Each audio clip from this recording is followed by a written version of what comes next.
Para iniciar, voy a llamar al profesor Danilo Toro al escenario. Hola, buenas, profesor. Buenas, Buenas, profesor, ¿cómo está? bien, bien. Bueno, profesor, ante todo es un gusto tenerlo aquí. Como usted ya conoce, la actividad se va a dividir en dos partes. La primera parte del conversatorio va a ser para plantear los temas generales y se va a hablar de tres subtemas. Son tres preguntas únicamente y usted nos va a comentar en 5 o 10 minutos su experiencia, qué referencia nos brinda con respecto a la pregunta que se haya realizado. Y luego, después de la tercera pregunta, entonces iniciamos el periodo de preguntas y respuestas con el público. Vayan escribiéndonos poco a poco sus preguntas en la tabla de chat y nosotros vamos a ir recopilándolas. Inicialmente quisiera, profesor, que nos dé una pequeña presentación de usted, de su carrera profesional como docente y como investigador. ¿Qué lo impulsó a ser investigador en todos estos años de experiencia? Bien.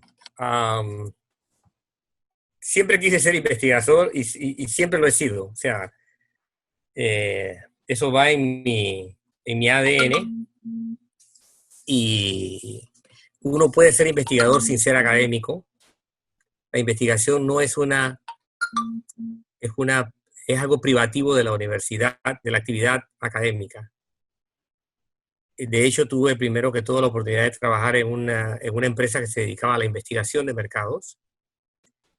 Eh, Mientras estaba estudiando sociología en primer año, tal vez fue mi gran suerte y mi gran dicha, tuve la oportunidad de trabajar como asistente, como ayudante en la Dirección de Investigación y Docencia del Ministerio de Salud a principios de la década de los 80.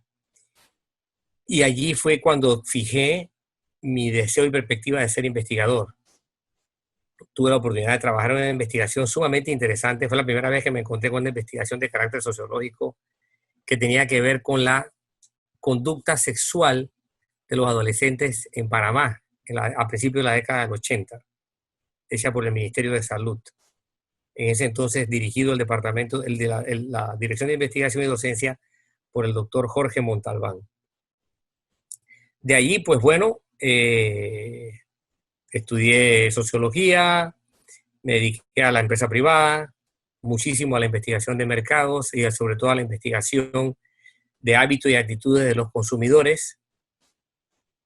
Luego, mientras tanto, hacía investigación académica, un poquito, siempre un poquito. De hecho, la primera vez que registré una investigación fue en la década de los 80, mientras estudiaba sociología con una compañera que compartíamos clases. Y es curioso, la primera investigación registrada a mi nombre como autor fue los egresados de escuelas secundarias frente a las exigencias de la Universidad de Panamá. Te estoy hablando de por allá por el año 82, 82. Presentamos esa investigación a la Universidad de Panamá, a la Vicerrectoría de Investigación y Posgrado de la Universidad de Panamá. Posteriormente, estudié Administración de Empresas, después hice una maestría en Finanzas, porque quería darle otras herramientas a mi manera, a mis capacidades para investigar, quería darle otras herramientas distintas. Y estudiar finanzas es algo que enriquece mucho porque en el ámbito de finanzas hay algo que te ayuda mucho que es el análisis de riesgo. Y en la parte de investigación sociológica es importante poder medir riesgo y ponerle número a los problemas, número de costos. Eso me enriqueció mucho y he combinado pues todo eso, ¿no? Todo lo que había estudiado antes de ser sociólogo, porque también había estudiado otras cosas, más lo que estudié después de ser sociólogo, hasta que llegué hace una década a la Universidad Tecnológica y allí pues trabajo de manera continua en el Centro de Investigación e Innovación de la Electricidad, la Mecánica y la Industria, CINEMI. Es el centro que se encuentra en Tocumen, ¿correcto? Exacto, la sede de ese centro está en Tocumen. Allí he estado vinculado a varias investigaciones. Desde allí, desde CINEMI, he trabajado con algunos estudios que la universidad ha hecho para determinar la oferta y la demanda de profesionales y de técnicos en el país. He trabajado en estudios para determinar la oferta y la demanda formativa que hay en Panamá en materia de técnicos y de profesionales. Y actualmente trabajo como director de la Dirección de Comunicación Estratégica de la Universidad Tecnológica de Panamá. Sí, yo lo he visto varias veces, profesor, en televisión, en radio, en varios medios.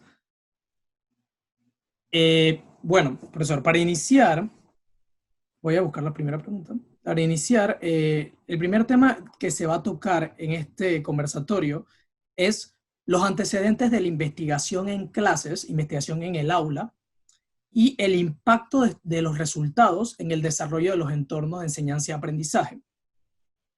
Y la pregunta que quisiéramos hacer es, inicialmente, ¿cómo usted define, para que todos tengamos un significado alineado, cómo usted definiría el término investigación en el aula? Bien. Vamos por los dos términos.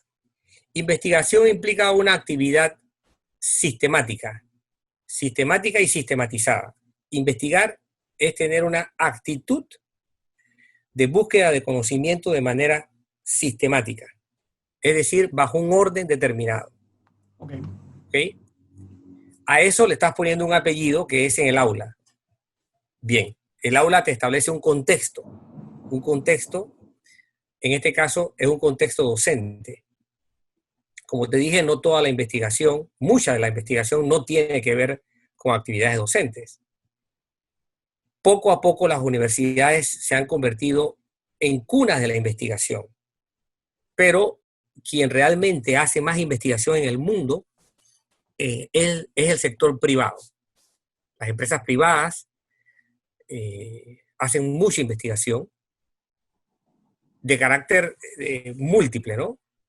Si te das cuenta, si vas al mundo de la farmacología, wow, hay cualquier cantidad de investigación. Si te vas al mundo de la industria de armamentos, allá hay una locura de investigación. Si te vas ahora, recién acaba de lanzarse el primer viaje espacial de carácter privado. SpaceX. Bueno, sí. Estamos abriendo ahora toda una rama de investigación que estaba monopolizada por los estados. Ahora entra el capital privado a decir, estamos presentes, nos interesa esto. Así que ya ese es un ámbito que va a pasar ahora a la parte privada. Si nos vamos a la parte biológica de la salud, bueno, hoy día las investigaciones sobre una enorme cantidad de patologías, de enfermedades, están a cargo también de instituciones privadas. Si te vas a la parte de la ingeniería, pues las empresas privadas son líderes allí, empresas como General Electric, como Philips, como Siemens, son empresas líderes en investigación. Ahora bien, estas empresas han apostado a la parte académica. Y China, por ejemplo, que era un país absolutamente dominado por una economía planificada, una economía de Estado, pasó a tener una economía capitalista y adoptó los mismos patrones de financiamiento y de funcionamiento de la investigación en el ámbito académico. El sector privado acude a las universidades, pone capital y las universidades desarrollan investigaciones. Esa es una gran distinción con respecto a países como el nuestro, en los que las investigaciones, por lo general, están en el renglón de gastos de las universidades. En los países desarrollados, las investigaciones están en el renglón de ingresos. Es decir, son una de las formas de captación de ingresos de las universidades. Así es que lo veo entonces como un ámbito todavía por desarrollarse, por explotarse. Todavía nuestro concepto de investigación en el aula es un concepto muy anticuado, muy muy dejado hacia lo que hacíamos de forma tradicional. Todavía tenemos mucho que hacer, mucho que descubrir, ni siquiera que descubrir, mucho que ponernos al día, pero eso implicaría cambiar cosas importantes no del concepto de investigación, sino del modelo de educación que tenemos en Panamá, que tiene requerimientos urgentes en materia de cambio, tanto desde el punto de vista formal y jurídico, como desde el punto de vista informal y actitudinal. Okay. La investigación en el aula comienza siempre por una actitud del docente.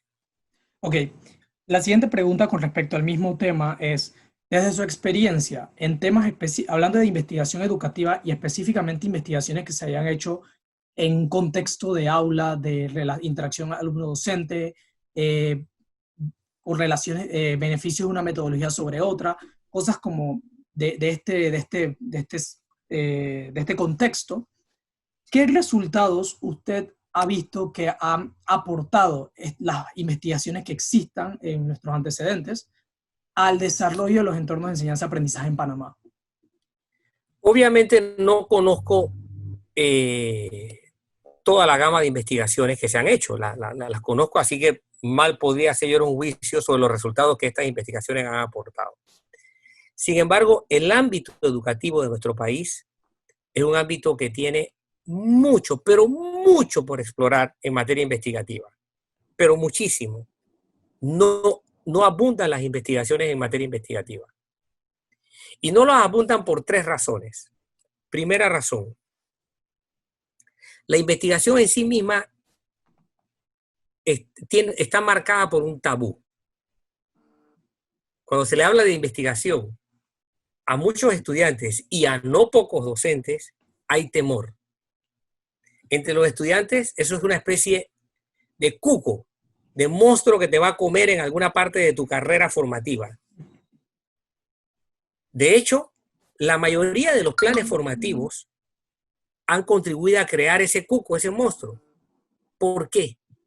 Porque han dejado las actividades investigativas para los últimos momentos de las carreras en cuanto a cumplimiento curricular. Cuando en realidad la investigación debe ser algo con lo que tú debes arrancar el primer año de tu carrera. Un cambio que yo haría en todas las carreras de todas las universidades de Panamá serían quitar la famosa metodología de investigación que está por allá por tercer, cuarto año, quitarla de allí y ponerla en primer año. Porque los estudiantes comienzan a temblar cuando tienen que hacer la famosa tesis. Por otro lado, en el mundo docente, desde la perspectiva de los docentes, la investigación es otro cuco, porque existe el problema de que no tengo tiempo. La mayoría de los docentes dicen, pero ¿cómo voy a hacer investigación? Si mire el tiempo que me quita corregir exámenes, evaluar, preparar clases. Y el docente pierde de vista que la docencia y la investigación son 2 caras de una misma moneda. No hay suficientes trabajos de investigación sobre educación. Yo hice una en el año 1982, por ejemplo, con esta compañera, en la que sobre una muestra de estudiantes hicimos un levantamiento de data, de información, para saber cuál era la intensidad horaria de cada asignatura, de cada tipo de bachillerato que los estudiantes que estaban matriculados en primer año de la Universidad de Panamá en ese entonces habían recibido durante los 3 años de bachillerato que habían estudiado. Comparamos esa intensidad horaria con la intensidad horaria de las asignaturas que ellos daban en el primer semestre de sus respectivas carreras. Al hacer la comparación, encontramos que había muchas rupturas, no había conexión entre aquellas cosas que tenían intensidades de horario relativamente alto y aquellas asignaturas que tenían intensidades de horario también relativamente alto. O sea, vimos incongruencia entre intensidades horarias de un nivel académico y de otro nivel académico. Y recuerdo que una de las recomendaciones de nuestro hallazgo, con base a nuestro hallazgo, fue que las universidades, año 1982, las universidades deberían tener una relación más cercana con los colegios, que no se limitara a la actividad esa final con el graduando, no, sino que hubiera un vínculo entre el muchacho que iniciaba el bachillerato, en ese entonces se le llamaba cuarto año, y determinadas facultades, para que ese conocimiento permitiera una familiarización. Era un poco la experiencia que yo había tenido en primer año de mi facultad, cuando fui a trabajar al Ministerio de Salud. Yo vi un poco del futuro mío siendo ayudante de una investigación y me di cuenta lo importante que era en primer año estudiar metodología de investigación, estadística, algunas asignaturas específicas.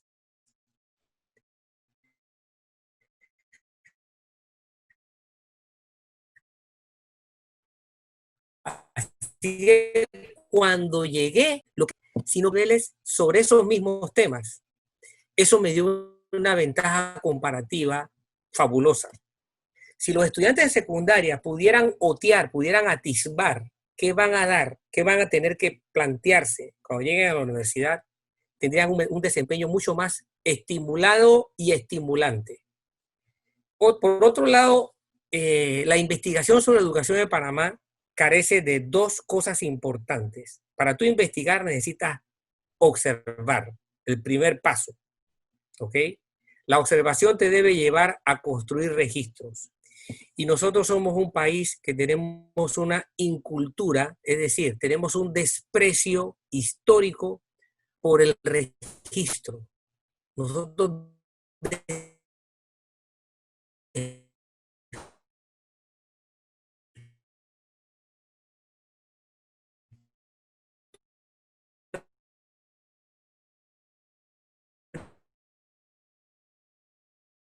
despreciamos los registros pacientes de data distinto, tú pierdes la capacidad de llevar el seguimiento de un evento. Y hay momentos en que sencillamente se dejó de medir una variable, se dejó de medir un evento, se dejó de medir un suceso. Hay periodos completos de oscurantismo en nuestro país. Y eso te quita mucha riqueza y le quita y poda mucho el potencial investigativo porque tú pierdes oportunidad. Correcto. Personalmente puedo dar una perspectiva ahí. Yo realicé tesis de investigación. Sí noté en mis compañeros cuando me gradué que había ese temor a hacer tesis. Mi tesis fue, que lo comenté a inicios de la actividad, mi tesis fue sobre metodologías activas participativas y la implementación que se estaba realizando en la Universidad Tecnológica con respecto al plan de mejoramiento de la universidad. Y sí se me dificultó un poco el tema de buscar registros en Panamá con respecto a investigaciones similares, y creo que se liga mucho a lo que usted comenta, profesor. La falta de registros en el tiempo a veces dificulta también tener un antecedente para poder hacer como nuevas investigaciones. Con respecto al segundo subtema, profesor, ya iríamos directamente a la realidad y los desafíos en Panamá con respecto a la investigación educativa y cómo usted nos percibe frente a otra región. O sea, desde su perspectiva, ¿cuál es la posición de Panamá frente a otros países en temas de referentes a investigación educativa, específicamente investigación educativa? ¿Y qué desafíos tenemos que enfrentar o qué barreras tenemos que romper para que ya sea docentes o autoridades de la comunidad educativa impulsen más investigaciones educativas para el mejoramiento continuo de la educación? Bien, si lo comparamos con países como Chile, con países como Uruguay, con países como Brasil, estamos muy lejos, muy lejos. Inclusive en Centroamérica hay mucho más trabajo investigativo en Costa Rica en materia de investigación en educación. Colombia tiene últimamente muchos trabajos muy buenos. Argentina. Nosotros no estamos todavía en esas ligas. ¿Qué, qué nos lleva a estar en esas ligas? Como te dije, la primera gran falla radica en nuestro desprecio por el registro, que es el primer paso de la investigación, la observación disciplinada de un evento a lo largo del tiempo. Cambiamos el evento, cambiamos la observación, cambiamos las variables con las que se mide el evento, ya no puedes darle continuidad a una observación y perdemos oportunidades valiosísimas, muy valiosas las perdemos, de una manera catastrófica las perdemos, por circunstancias que no valen la pena, porque ni siquiera es que esto se debe a que hay enfoques científicos que están en pugna y que, bueno, un enfoque científico se quiere sobreponer sobre otro. No. A veces son variables que no tienen que ver nada con la ciencia, son razones que obedecen a situaciones políticas, por ejemplo, muchas veces, o a caprichos, y eso nos deja totalmente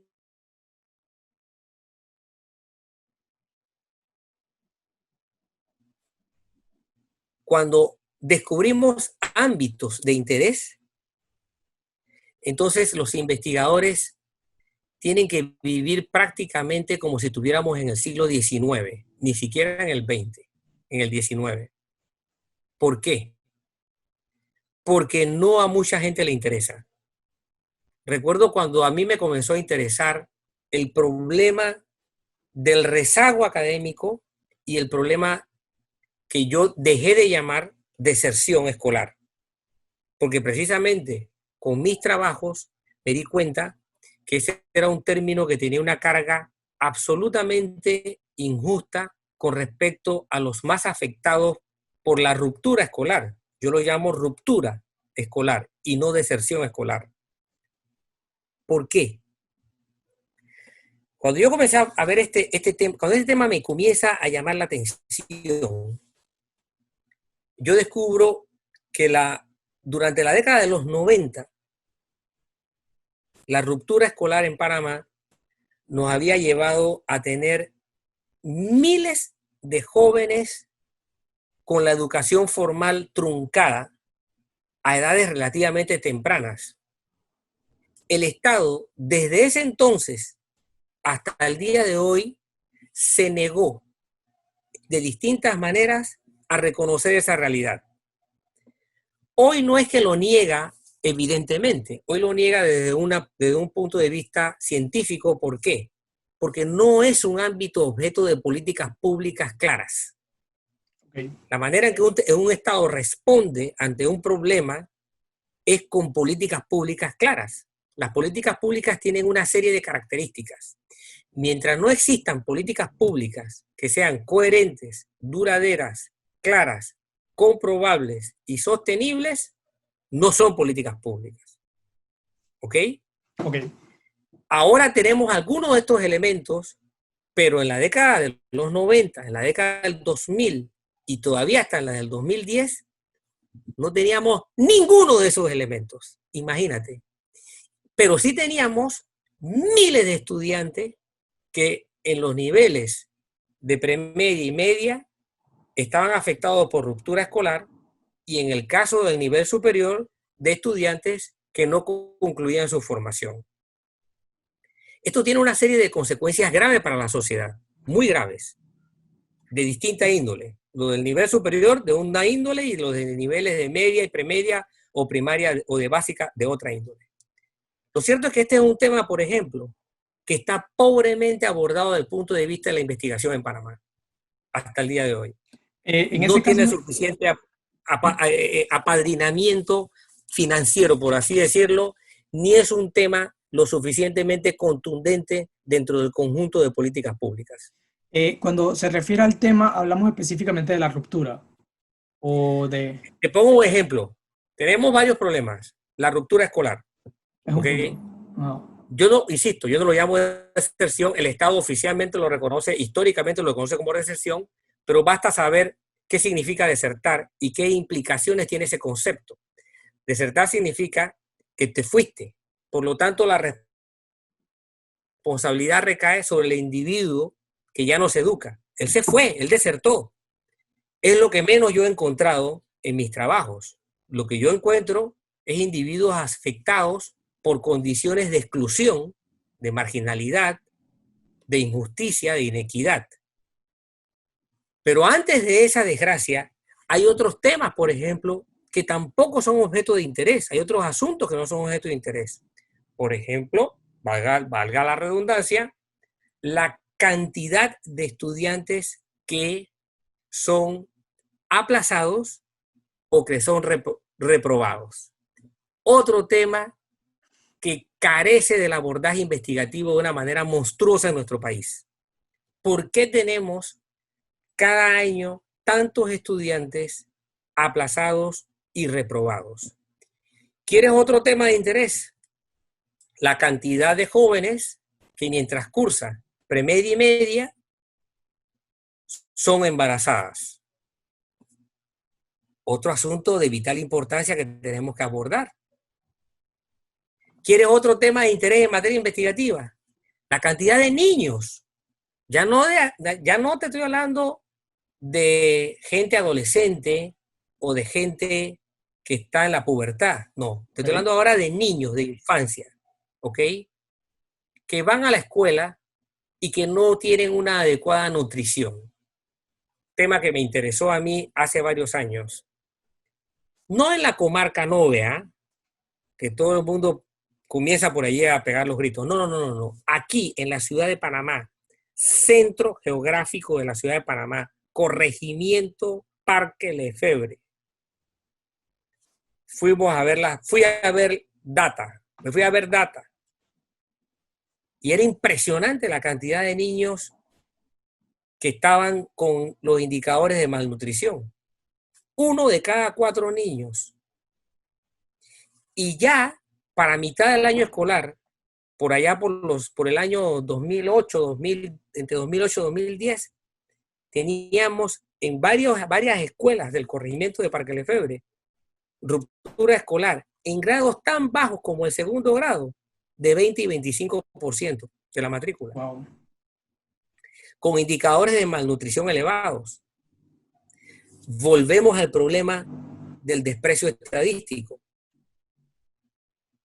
Hace 40 años se instituye en Panamá un proceso de medición sistemática, trianual, cada 3 años, de peso y talla de los estudiantes que van a primaria.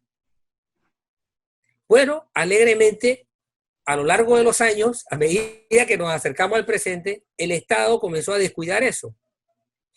Y en vez de tener una data, por ejemplo, cada 3 años por lo menos, porque lo ideal no hubiera sido cada 3 años, hubiera sido cada año, irla acortando en distancia, en frecuencia. La fuimos alargando en frecuencia. Okay. Y hubo años en que no tuvimos los datos a los 4, ni a los 5, ni a los 6 años. ¿De qué rayo nos sirve? ¿De qué nos sirve la información de un niño que está bajo en peso y talla después de 6 años? No nos sirve de nada. ¿Ves? Yo quisiera también aportar un punto ahí. Y va ligado mucho al proyecto también. Una de nuestras referencias con respecto a lo que nos ha aportado para poder ir desarrollando nuestra plataforma y todo lo que queremos llegar como visión con la plataforma, es que en Estados Unidos y en Londres, si no me equivoco, hay en temas de motivación y enganche estudiantil, de sentido de pertenencia de estudiante con las instituciones y con su educación personal, hay institutos, que está el National Student Engagement, que se enfoca mucho en lo que es investigar qué aspectos afectan con temas, como usted dijo, el tema de la ruptura estudiantil, de que no se suponga por qué un estudiante está tomando una decisión o cosas, sino que la data lo diga, pero que es una data constante, una data que mantiene registros constantes y que aporta a que se puedan tomar decisiones. También está la NSE en Londres, que hace un rol muy similar. Y me parece muy bien, profesor, que usted justamente lo comente, y comparto mucho eso con usted, que se requiere un registro continuo para poder que la información en tiempo real pueda ayudarnos a tomar decisiones. Y con la tecnología que existe hoy, ya vemos empresas del sector privado, y voy a decir un ejemplo fuera un poco del tema, pero empresas tan simples como las redes sociales que utilizamos, que son empresas de análisis de datos y que registran data constantemente. Y ya en su caso lo utilizan de su manera, pero son formas en cómo en tiempo real se conoce experiencias, interacciones entre personas. Y siento que con esa misma tecnología y con la tecnología existente actualmente en el 2020, es posible ir desarrollando nuevas cosas para ir acelerando esos periodos o esos lapsos de recopilación de datos. Profesor, y justamente eso va con la última pregunta del tercer subtema, que es el aprovechamiento activo de las tecnologías para la recopilación y análisis de las experiencias educativas. Aquí especificamos el tema de experiencias educativas. Primera pregunta sería, ¿qué se requiere para promover el uso de tecnologías para esta recopilación y análisis activo de las experiencias educativas en el aula? Y la segunda pregunta, que iría aunada a la primera, es ¿qué recomendaciones usted brinda o usted considera que son fundamentales para poder promover la investigación en el aula, tanto desde la institución como desde las prácticas docentes? Bien, desde que el hombre inventó la tecnología, la primera herramienta tecnológica, ¿no? El hacha de piedra, la piedra. Ok. Piedra. Desde que el hombre inventó eso, la tecnología ha cumplido un solo papel. La especie no ha necesitado la tecnología para garantizar su existencia. Comencemos por allí. Por lo tanto, yo quiero darle a la tecnología la dimensión que le corresponde. Es una valiosa herramienta. Es una creación del hombre. No es una necesidad del hombre. Claro. La cosa más importante que el ser humano ha hecho hasta el día de hoy como especie, lo más importante ha sido controlar el fuego. La especie pudo sobrevivir a su riesgo más alto, que fue el periodo de glaciación, el último periodo de glaciación, en el que grandes áreas del planeta sufrieron una baja considerable de temperatura, prácticamente con cero tecnología. No había un fósforo en el planeta. Y la especie fue capaz de sobrevivir a ese evento tan impactante y tan prolongado. Entonces, la tecnología es una herramienta que sirve para tener efectos. Lo que realmente se necesita son actitudes de la especie, actitudes del ser humano distintas, que es el que crea la tecnología. El desarrollo tecnológico es una consecuencia del pensamiento y de la actitud humana. Si no hay un pensamiento nuevo y una actitud nueva, no habrá tecnología adecuada para resolver problemas de manera más eficaz o más oportuna. Y nuestro problema no está en producir la tecnología. Nuestro problema, a mi criterio, está en producir el pensamiento y las actitudes que se necesitan para enfrentar las condiciones, las amenazas o las exigencias que nuestro medio nos exige, que nuestro ambiente nos exige. La primera de las actitudes tiene que ver con el reconocimiento de que nosotros los seres humanos, que somos una especie marcada por su altísima capacidad de adaptación, corre o tiene, pero que contradictoriamente producimos esa contradicción, somos conservadores y nos aterra cambiar. Y tal vez la más grave afectación al descubrimiento del conocimiento, a producir conocimiento, a tener conocimiento por medio de la investigación, se debe a que somos pavorosamente conservadores. Perdón, voy a tronar.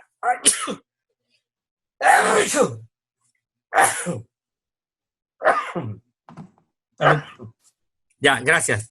Tenía esta gana de tronar hace tiempo. Y somos terriblemente conservadores. Es decir, al ser humano le encanta el autoritarismo. Okay. Y el autoritarismo es el peor enemigo de la adquisición del conocimiento y del ejercicio de la investigación. La investigación, y sobre todo la científica, es casi un acto subversivo. Comienza, como bien lo dijo Renato Descartes, con la duda. El que no duda no puede investigar. Y Claro. para dudar, tú no puedes ser conservador. Entonces, en una sociedad en la que la educación es ideológicamente autoritaria, nunca estaremos a la altura ni para investigar ni para producir tecnología apropiada. Y con respecto a justamente el tema de investigación en la educación, ¿qué recomendaciones brindaría, digamos? Hay varias preguntas que se van ligadas también a ese tema, al desarrollo de investigación en Bien. clases, Primero, en el aula, en las universidades. hay recomendaciones, aquí hay recomendaciones para todo el mundo. Hay recomendaciones, aquí hay cosas preocupantes para la sociedad y dentro de la sociedad, para los adultos, para los responsables de los jóvenes y de los niños, hay recomendaciones para el Estado y para quien administra el Estado, es decir, para el gobierno. Hay preocupaciones para el sistema educativo, hay recomendaciones hay observaciones para los docentes y para los investigadores. En el caso Comentemos, de... Ah, disculpe. perdón, sí, ¿en el caso de qué? Eh, Basándonos en lo que acaba de comentar, desde su perspectiva para gobierno, sistema educativo y, digamos, docentes, ya que tenemos varios docentes aquí, ¿cuáles serían? Bien, bien. Para el gobierno, lo primero que el gobierno tiene que hacer es abrir las ventanas, abrir las puertas. Nuestra historia de gobiernos que quieren ser, ¿no?, como los relatores solo de campañas de guerras en las que se triunfan, no nos sirven para conocer la Claro. verdad. La investigación científica es una forma, con ciertas garantías, de llegar a conocer la verdad. Entonces, cuando un gobierno tiene temor, cuando hay pobreza argumentativa, se reduce la producción de información. Se tapa, se esconde, no se expone la información. Y eso es una de las grandes deficiencias institucionales que tenemos como Estado. Todavía tenemos mucha pobreza informativa, por distintas razones. Algunas son por caprichos, como te dije, otra es por prejuicios políticos, otra es hasta por problemas administrativos. Mira, el COVID nos quitó de encima la principal actividad investigativa de este país. La principal actividad, pero en realidad el COVID la tapó, no la quitó. La quitó la incapacidad administrativa de nosotros como Estado. ¿Cuál es la principal actividad investigativa de este país? El censo. Ok. Es una investigación que se hace cada 10 años. Sí. Y es importantísima porque sin esa data tú no tienes las herramientas para elaborar políticas públicas sólidas. Sí. Bueno, nosotros nos saltamos, antes de que llegara COVID, nosotros tuvimos que saltarnos eso por las incapacidades administrativas de muchos actores. Y ojalá que no nos pase como muchos países de América Latina que se han pasado hasta 12, 15 y 10 y tantos años sin un censo.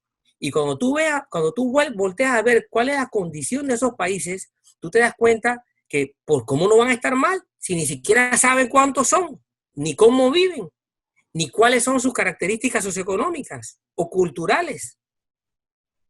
Entonces, esa es una recomendación directa al Estado. Ok.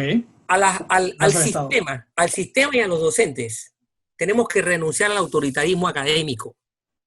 El autoritarismo académico lo único que garantiza es retraso.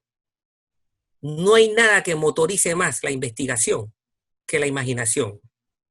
Repito, es casi una actividad subversiva, porque exige la duda como método del conocimiento. ¿Quieres verlo frente a la sociedad? Tenemos que desmitificar una serie de asuntos, de conceptos y de temas. ¿Cómo es posible que este país no pueda ni siquiera conversar sobre cómo mejorar su educación y cómo mejorar un aspecto de su educación, que es la educación sexual. Todavía no nos podemos poner de acuerdo con eso. Imagínate. Imagínate el grado de atraso que tenemos, de lo primitivo que es nuestra sociedad. Y por ahí me puedo ir. Haciéndote una lista de 15 puntos para cada uno de estos actores que tienen que incidir en los productos educativos que este país necesita. Ok. Creo que los últimos dos consejos han sido perfectos, profesor. Sí quiero dar un último comentario. Me encanta conversar con usted. El día que conversamos previo a esta actividad, me di cuenta que hay varios puntos que uno como joven, uno recién graduado de la universidad no nota, pero que son fundamentales para poder realmente promover una cultura de investigación y, como dice, una cultura que pueda explotar la imaginación, explotar la duda de los jóvenes y que permita que haya más investigadores que realmente busquen esa verdad en los datos. Profesor, entonces, en este punto me gustaría iniciar las preguntas del público. Voy a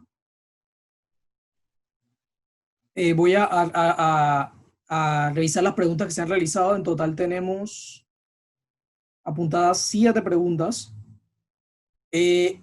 La primera pregunta, importante. Las 7 primeras preguntas iniciales van a ser del primer bloque de preguntas. Después del primer bloque de preguntas vamos a enviar, uno de mis compañeros va a enviar el link a la sala de chat del grupo, que es el link para acceder a nuestra encuesta nuestro sondeo de experiencia, para que poco a poco las personas que estén conectadas, las 89 personas conectadas, lo vayan llenando. Dura menos de un minuto, es muy corta y muy simple de realizar y nos apoyaría mucho para mejorar las próximas actividades. Entonces, la primera pregunta, profesor, es ¿qué características posee un profesor investigador en la educación? O sea, un profesor que investigue en educación. Primero, imaginación. Okay. No puede ser tradicionalista. Okay. Un investigador tiene que ser una persona imaginativa, es decir, tiene que ser capaz de distinguir en la rutina, en esa rutina que nos come a diario, cosas distintas, cosas que nadie ve, pero que están allí presentes. La imaginación es fundamental. Esto compite con el autoritarismo. Y yo insisto sobre el problema del autoritarismo porque creo que es uno de los lastres más lacerantes de nuestra educación. Porque nos gusta que los estudiantes hagan las cosas que nosotros decimos que tienen que hacer. ¿Por qué tienen que hacerlo? Porque yo soy el docente. Y tienes que cumplir con esto. Y esto no es más que un proceso de castración mental. Matar la creatividad. Dejar que los muchachos y que la gente sea capaz de producir lo más importante. No son los contenidos, ¿eh? Los contenidos tú no necesitas ir para ningún sistema educativo para tenerlos ya. Si tienes conectividad, tú puedes agarrar los mejores contenidos ya sin matricularte en ningún lugar. Pero hay una cosa que es vital que un sistema educativo tiene que ser capaz de dar. Pensamiento crítico. Si nosotros no tenemos como docentes pensamiento crítico, mucho menos lo van a tener nuestros estudiantes. Debemos ser capaces de producir, construir pensamiento crítico. El pensamiento crítico se nutre del pensamiento lógico. Hagan el ejercicio, le digo yo a mis estudiantes. Prendan los medios de comunicación. Lean a veces, porque a veces el problema llega al nivel de lectura. Y van a ver que ni siquiera se cumple con esa definición de oración que aprendimos en 3er grado de primaria. La menor unidad del idioma con sentido completo.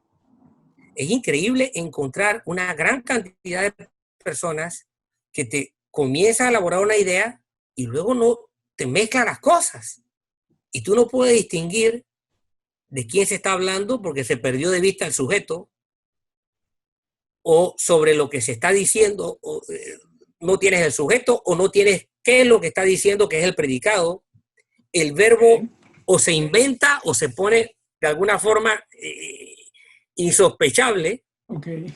En parte se debe a esa dolencia de no tener lógica. Y fíjate algo curioso, aquí quiero apelar a algo importantísimo. Cuando tú analizas las asignaturas que a lo largo de los 6 años de secundaria, incluso de primaria, pero sobre todo de los de 3 de premedia y 3 de media, más fracasos tienen, son matemáticas y español. Cuando tú analizas en el fondo, no son asignaturas tan distintas, ¿eh? Ambas tienen en común algo muy importante: lógica. La matemática es una expresión lógica. Y nuestra lengua tiene un orden para podernos entender. Debes cumplir con un orden mínimo, que fue el que yo te dije: sujeto, verbo, predicado. En el fondo no es que los chicos no saben matemática o no saben español. En el fondo es que nuestro sistema educativo no es capaz de producir pensamiento lógico, que es mucho más grave que no saber ni matemática ni español.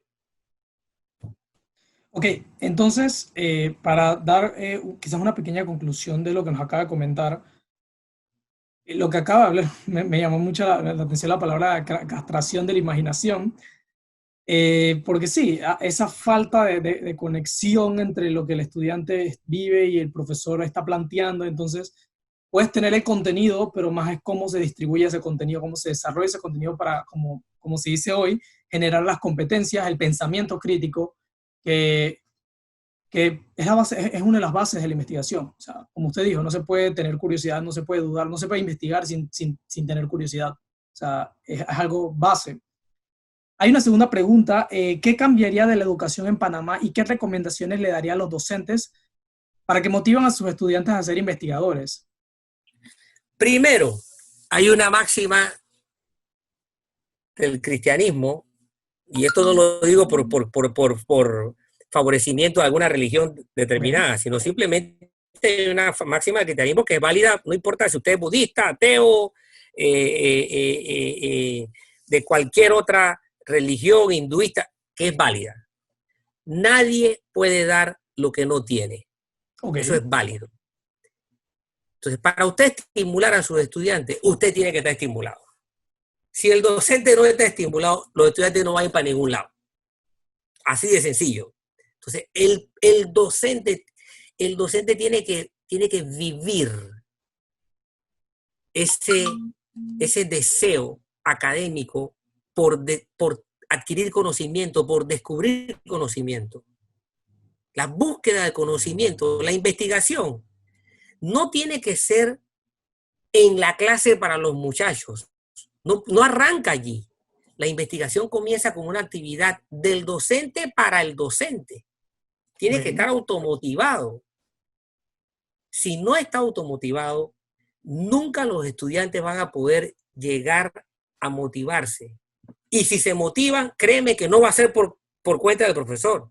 Va a ser por cuenta de que ellos son muy chispudos, muy ágiles. ¿Ves? Entonces, eso es lo primero. Lo segundo, cambio de actitud. Todo tiene que mejorar. Aferrarnos a lo ya existente, a las comodidades existentes o a lo tradicional, porque eso nos delimita una zona de confort, no nos hace mejorables, no nos hace superables. Y número 3, hay que perder el temor. Y te lo digo porque yo acabo de pasar por esa experiencia. Lo confieso aquí públicamente.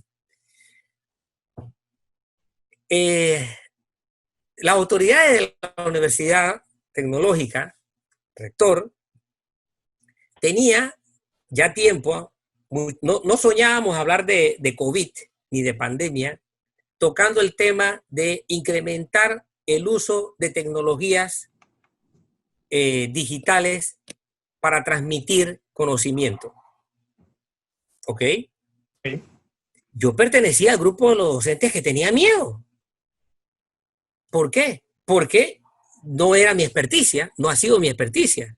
Bueno, llegó COVID y Y tocó. resulta ser que había que ponerse, llegó COVID y había que ponerse las pilas, porque la otra alternativa era no hacer nada. Sencillamente apagábamos el año escolar, el semestre escolar, y cada uno para su casa.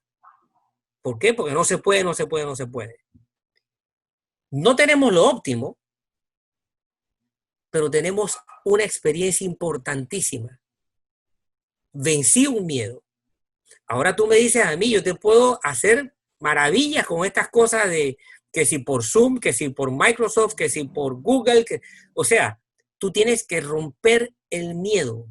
Claro. Y eso solamente lo puedes hacer tú como individuo. Tú tienes que romper el miedo. Y yo sé que hay colegas que lo tienen con toda razón, porque no es su fuerte. Pero aquí hay que transar. Una forma de romper el miedo es siendo humilde. Y reconocer, por ejemplo, que la docencia es una actividad de doble vía y que si yo estoy dispuesto a compartir un conocimiento con jóvenes estudiantes, ¿por qué yo no le puedo decir a jóvenes estudiantes que son más duchos que yo en manejo de tecnología? ¿Saben qué? Ayúdenme ustedes a manejar una plataforma X que yo sé que ustedes la conocen y así aprenden ustedes algo de mí y yo aprendo algo de ustedes. Pero a veces nos avergonzamos de decirle a los estudiantes, quiero aprender de ustedes. ¿No? Te lo juro, hay estudiantes que saben muchísimo más que yo de estos temas y yo no tengo ninguna pena de decirle al estudiante, oye, ¿cómo se hace tal cosa? Explícame esto. O sea, la humildad no nos hace ni menos profesor, ni menos investigador, ni menos académico, ni menos docente. Al contrario, amplía nuestro bagaje. Yo quisiera agregar también un punto en este tema, y aquí sí lo quiero decir de experiencia personal. Yo en la Universidad Tecnológica tuve grandes profesores, tengo una lista de grandes profesores que realmente siento que cultivaron en mí ese interés principalmente por emprender. Este proyecto que llevamos fue una iniciativa que surgió de un grupo de jóvenes del UTP y que lo hemos sacado relativamente con el apoyo de la incubadora, pero inició con nosotros solos. Y yo en mi tesis, cuando hablaba de metodologías de activas y si se habían implementado desde la perspectiva del estudiante, porque yo lo que quería saber era preguntarle al estudiante, desde tu perspectiva, estas características tú ves que se cumplen en una clase u otra. Tuve la posibilidad de hacer varias entrevistas con estudiantes y noté dos puntos que motivaron justamente el proyecto. El primero era que veía a un estudiante que no sentía que quería opinar o construir junto al profesor quizás una metodología que le fuese funcional a él y apoyar al profesor quizás a facilitar la clase más dinámica, pero no tenía la confianza de decirlo. Y esa falta de confianza del estudiante hacía que él como se lo callara. Y esto fue uno de los factores muy interesantes que me llamó la atención, que impulsó, mejor dicho, el proyecto, era esa relación docente-estudiante. Empecé a investigar, entre más fuerte, más fácil es que el estudiante pueda abiertamente decir, profesor, podríamos agregar esta dinámica para hacer tal tema interesante. Y ahora con el tema de educación virtual me llama mucho la atención. Yo tengo mucha conexión con personas, estudiantes y docentes de distintas universidades y noto esta, no sé cómo llamarlo, separación como de perspectivas, donde el estudiante a veces está un poco molesto y se molesta, pero bueno, somos jóvenes. Y el profesor está intentando todo lo posible para que las cosas salgan adelante, porque en verdad esto es un esfuerzo grande de varios profesores que realmente están impulsando con educación virtual que las cosas ocurran.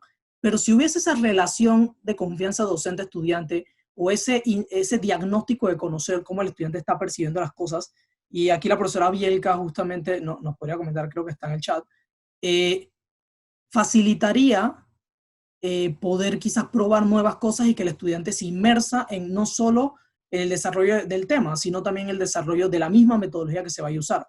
Hay muchas, yo leí cuando estaba haciendo mi tesis sobre contratos de aprendizaje, que es un tipo de metodología que se utiliza en varios países, y otro tipo de metodologías que se podrían junto al estudiante construir para desarrollar. Porque al final no es hacer las cosas más fáciles, sino hacerlas que generen el mayor impacto. Y me alineo mucho a lo que comenta el profesor. Voy a hacer la siguiente pregunta.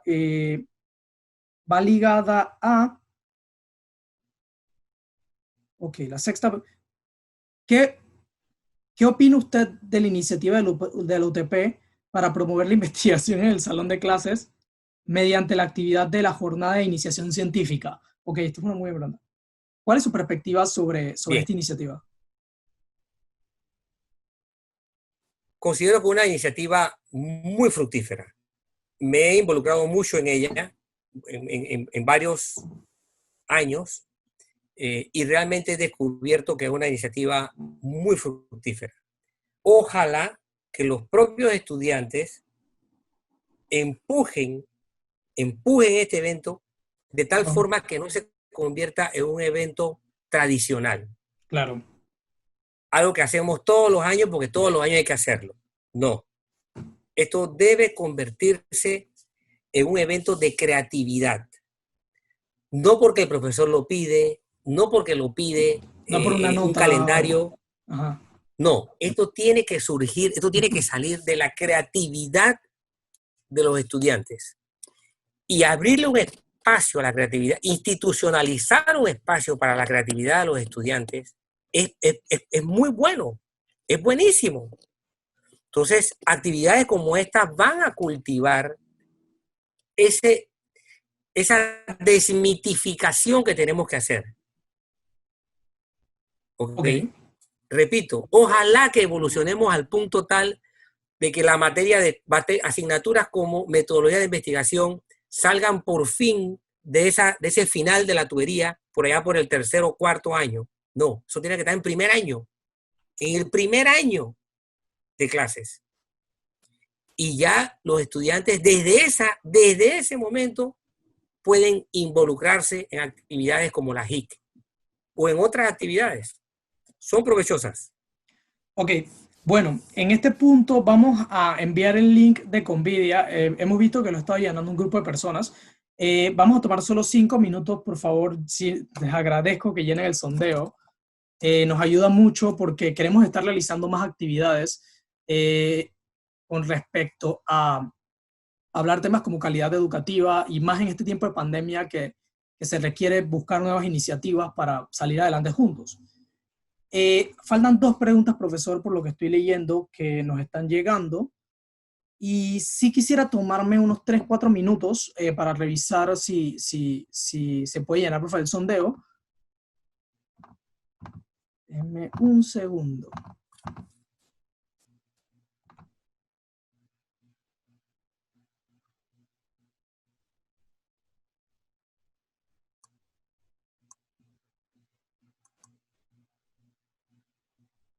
Okay, el link del sondeo lo vamos a estar enviando por los comentarios. Pueden estar viendo que uno de mis compañeros está enviando el link. Como le dije, es muy breve, puede durar entre menos de 30 a 40 segundos. La idea principal de esto es que sea lo suficientemente simple para que no robe el tiempo en el caso de nuestros usuarios, que no les robe el tiempo de sus clases o que no les robe tiempo de un seminario, de un taller que estén realizando, en el caso de las asociaciones que han trabajado con nosotros. Siempre ha sido el objetivo de la velocidad y de conseguir una serie de datos para poder poco a poco ir mejorando las actividades. Entonces, vamos a estar enviando constantemente el link por la caja de chat y agradeceríamos mucho. Solo hay que tocarlo y llenarlo. Solo son 3 o 4 preguntas más un espacio de recomendaciones. Entonces, profesor, mientras que se va llenando el link, voy a ir realizando las siguientes preguntas. Hay una pregunta muy interesante, es cómo continuar los procesos de investigación desde la perspectiva del COVID-19, o sea, desde el contexto del COVID-19 esta investigación en entornos virtuales. Me imagino que están hablando de investigación de experiencia estudiantil o algo por el estilo. ¿Cómo se podría Bien. desarrollar esto en el contexto actual? Se puede hacer mucho desde estos canales virtuales. Ahora, nada reemplaza la relación personal. Claro, O sea, nada reemplaza esa vivencia profesor-alumno y también claro, alumnos en el salón de clases. Nada reemplaza la relación personal y hay momentos en que yo quisiera tener la oportunidad de reunirme con estadísticos, con epidemiólogos, con profesionales de distinta índole para ver temas de investigación. Porque la tecnología, como toda creación humana, es imperfecta. ¿Qué pasa si se va la luz? ¿Qué pasa si no tienes conectividad? ¿Qué pasa si la computadora te dice hasta aquí y se enferma la computadora o se te enferma el celular? ¿Ves? O sea, nada reemplaza esa manera armónica de coordinar los 5 sentidos bajo un mismo cerebro y luego coordinar varios cerebros bajo un mismo entorno. Claro, Sin embargo, se puede hacer mucho. Algo importante, no perder de vista que el conocimiento tiene sus propios tiempos. claro, Ahora, ahora todo es COVID porque la angustia nos está comiendo. Pero veamos qué está pasando con la investigación de muchos problemas tan grandes como el COVID, desde el punto de vista humano.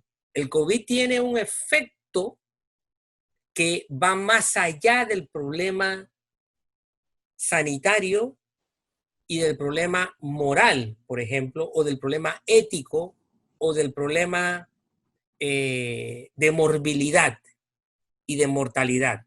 Es tal vez una de las dolencias, una de las patologías que más ha impactado la actividad del hombre desde el punto de vista económico.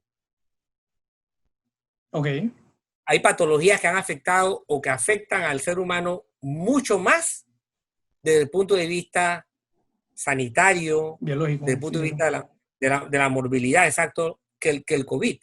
Pero el efecto económico de esta pandemia ha sido devastador, realmente devastador. Cuando nosotros eh, midamos la catástrofe económica y social que ha causado esta pandemia, los números que vamos a ver van a ser realmente monstruosos.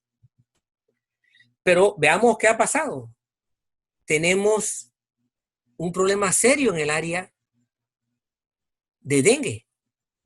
Ok, Es muy serio. sí, Tenemos un problema muy serio de tuberculosis en Panamá. Tenemos un problema serio de enfermedades infectocontagiosas que llevan años de estarse tratando. El VIH, más de 30 años de investigación y todavía no hay vacuna. Tenemos graves problemas con enfermedades que tienen estrictamente causas de injusticia social o de pobreza. Todo lo que tú veas en materia de nutrición, todas esas características socioeconómicas, todas esas características sanitarias deplorables que tú ves, por ejemplo, en las comarcas de Panamá, todo eso desde el punto de vista sanitario, tú lo podrías mejorar con una sociedad mucho más equitativa. ¿Cuántos años llevamos peleando contra eso? Lo que tiene la República de existir, lo que tiene, lo que tiene la población esta mezclada de existir. Entonces, debemos ver el problema de esta pandemia, debemos ver la catástrofe de esta pandemia con cosas que se pueden hacer a corto, a mediano y a largo plazo. No desaforarnos de que toda la respuesta la vamos a tener ahora porque la realidad nos rebasó y la ignorancia nos está haciendo pagar lo que estamos pagando. Esto es algo nuevo, hay mucha ignorancia a todos los niveles, se han equivocado una gran cantidad de expertos, de profesionales de distinta gama, de distinta índole. Cuando uno lee los papers publicados, son voraces, los journals, como publicó uno y al mes te sale otro descalificándolo totalmente. Bueno, así es la ciencia, así es la ciencia. No podemos ir a lo loco y no podemos descuidarnos y quedarnos de brazos cruzados. Esto tiene su tiempo, la investigación tiene su tiempo, tiene su ritmo y tiene sus satisfacciones. Sí, estamos en un tiempo interesante con toda esta situación. Déjeme ver que hay, creo que hay una pregunta más. Bueno, mientras me envían la pregunta, mis compañeros, quisiera nuevamente incitar, tenemos ahorita alrededor de los 50% de las personas han llenado ya el sondeo. Agradeceríamos si puede ser más del 50, 60 personas, 70, somos 83 en el grupo actualmente. Déjenme hacer una pequeña revisión.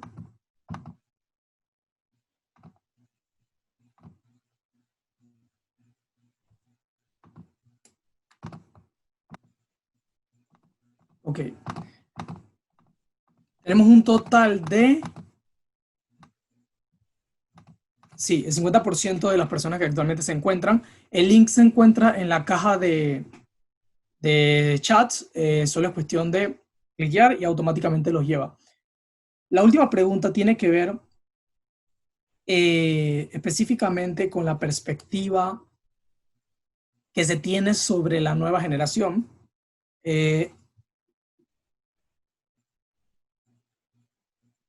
¿Cómo usted percibe que se puede tener una mejor relación con esta nueva generación de estudiantes que tienen perspectivas distintas tanto en forma de actitudes y también en temas con respecto a la tecnología para poder impulsar una mejora continua de las metodologías?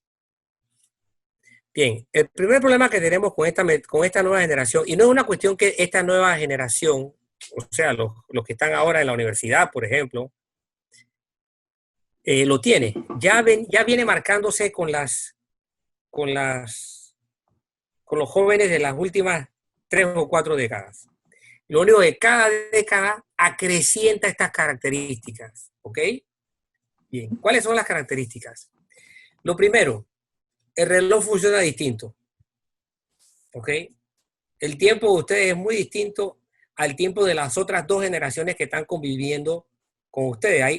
Ahorita mismo están conviviendo unas 3 generaciones, ¿no? Siempre está la generación de los niños pequeños, la generación de los jóvenes, la generación de los adultos y posiblemente una 4ª generación, la generación de los adultos mayores. Esas son las generaciones que conviven en un mismo tiempo. ¿Ok? ¿Qué ocurre? Como ya hay una generación acostumbrada a la instantaneidad, ya tiene una visión distinta. Y el concepto de esfuerzo es absolutamente distinto al concepto de esfuerzo que yo tenía. Ok. ¿Por qué? Porque ese aparatito llamado celular lo puso todo al alcance y lo puso todo al alcance en tiempo real. Lo mismo que este otro aparato llamado computadora y esta otra condición llamada tecnología en tiempo real, online. Okay.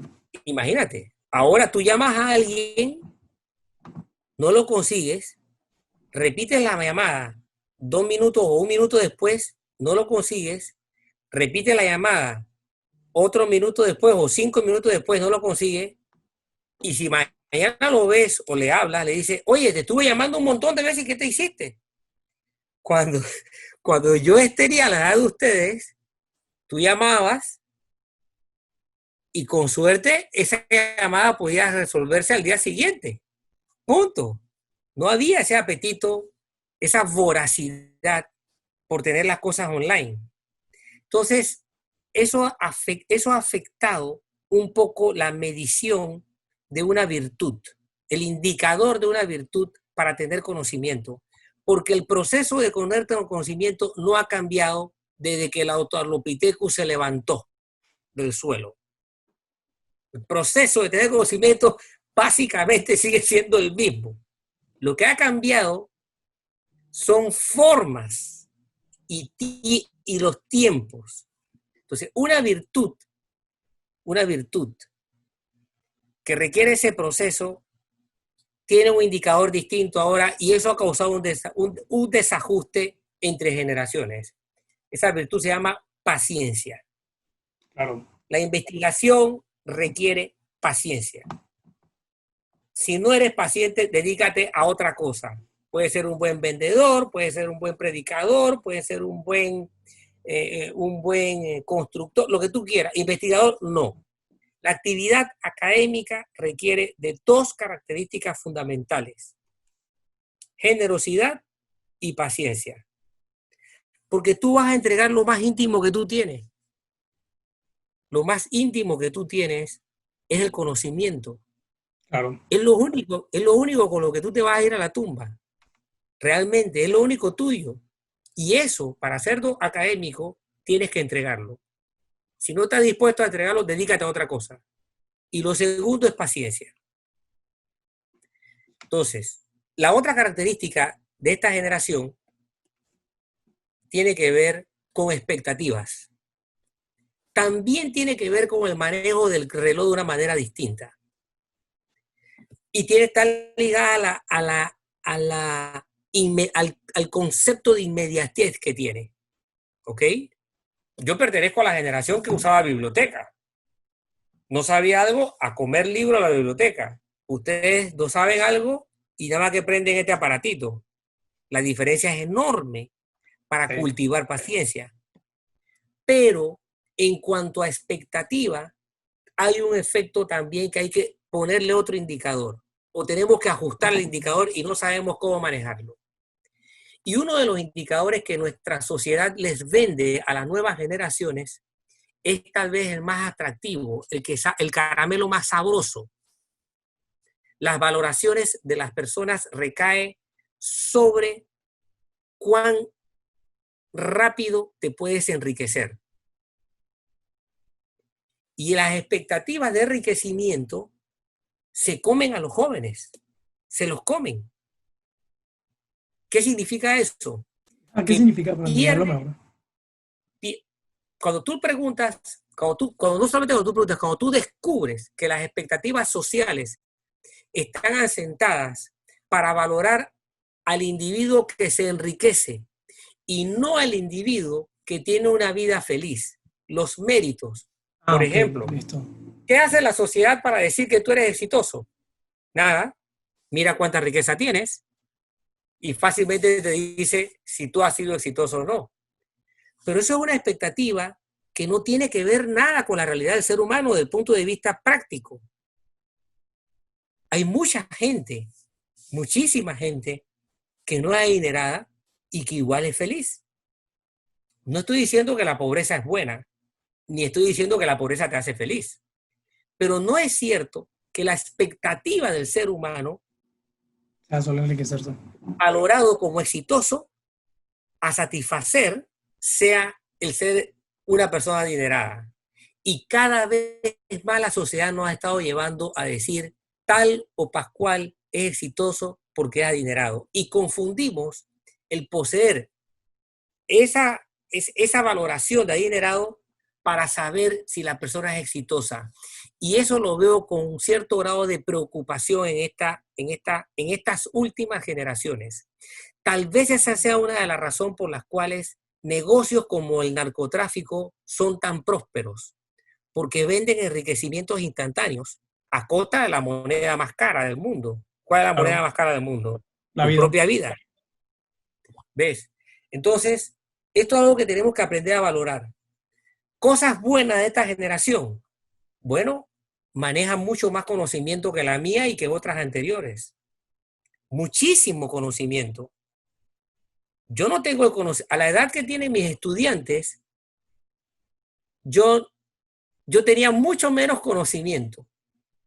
Cuando yo tenía la edad de mis estudiantes. Tienen mucho más conocimiento, tienen cantidad de conocimiento. El problema no radica en la cantidad de conocimiento que tienen. El problema radica en la capacidad de discriminar cuál es el conocimiento provechoso, útil o conveniente. Es tanto el conocimiento que a ustedes les llega. Cuando Google le contesta algo, le dice que hay 3.741.000 sitios para ver lo que estás buscando. Bueno, ¿cuál escoges? ¿Cuál consideras que es el mejor? Y es curioso. Vamos a clase y resulta que los 35 muchachos te tienen los mismos 5 sitios consultados de los 3 millones que tenía Google. ¿Ves? ¿Cómo discriminar tanta información disponible? Entonces, la ventaja generacional en cantidad se te puede convertir en un riesgo cuando tienes que aplicar criterios. Claro. Criterio viene de la palabra crítico. Y aquí el pensamiento crítico es lo determinante. Ok, profesor, déjeme revisar para ver si hay alguna última pregunta. Eh,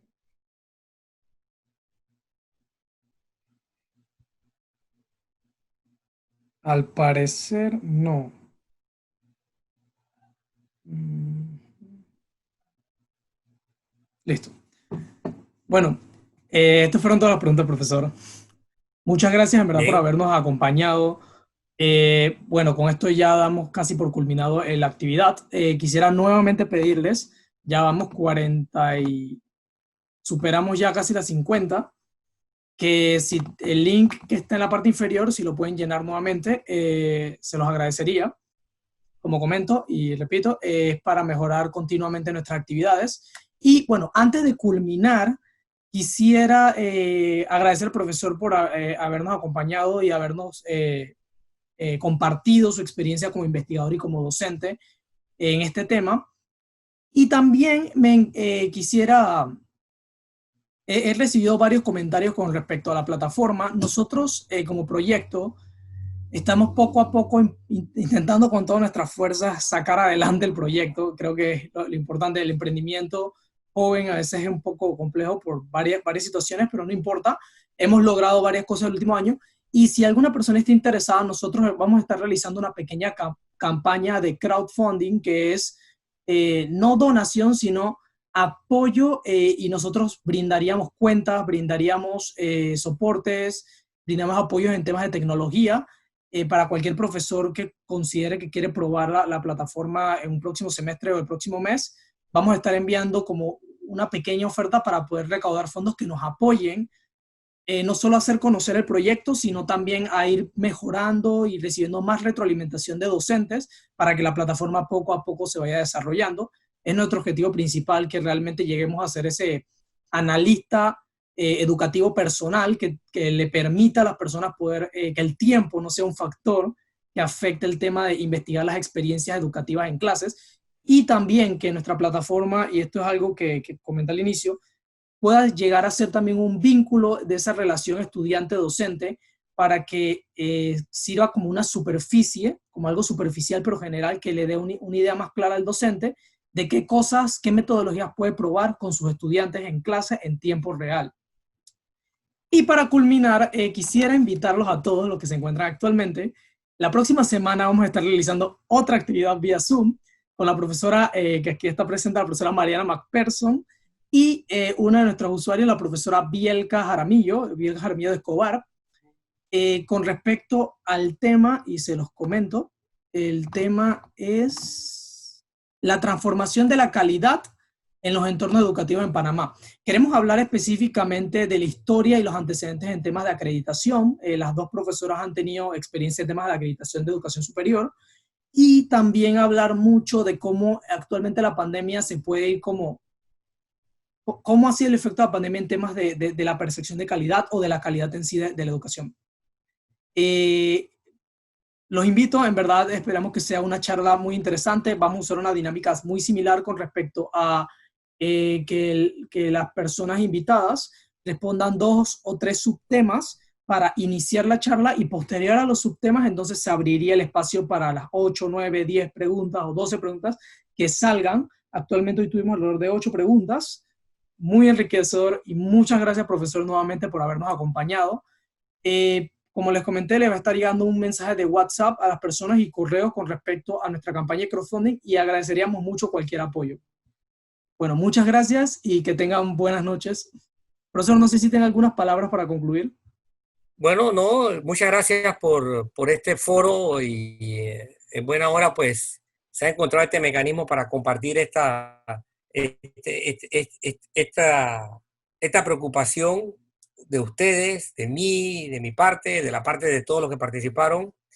Y bueno, estamos a la orden en la medida en que se pueda, pues aquí estamos para servirle y para compartir. Tú sabes, como te advertí, pues yo soy bastante heterodoxo, no, no soy una persona que soy para muchas cosas pues acartonado, pero mi preocupación es fundamentalmente poder ser comprendido. O sea, yo siento la obligación de transmitir para que pueda yo ser comprendido. Si no me doy a entender, no responsabilizo de eso a mis estudiantes, no responsabilizo al público, considero que es mi responsabilidad. Así que si hubo algo que quedó en duda o que no quedó claro, pues con gusto lo podemos abordar. Ustedes me manden la pregunta por correo o bueno, me la hacen de alguna forma y yo vuelvo a tocar el tema. Y bueno, con respecto a las respuestas que se hayan dado en la plataforma, creo que hay 50 alrededor al final. Vamos a estar también, si usted sea profesor, enviando quizás un par de resultados y de los comentarios que nos hayan escrito en la misma plataforma, para que usted pueda ver como la parte de la retroalimentación y también que nos dé retroalimentación a nosotros. Esa plataforma está apenas madurando y esperamos que también le ayude mucho a quizás responder esas preguntas del público faltantes. Perfecto. Bueno, Excelente. muchas gracias. Que Muchas la pasen bien. gracias. Hasta Bien. luego. Bye.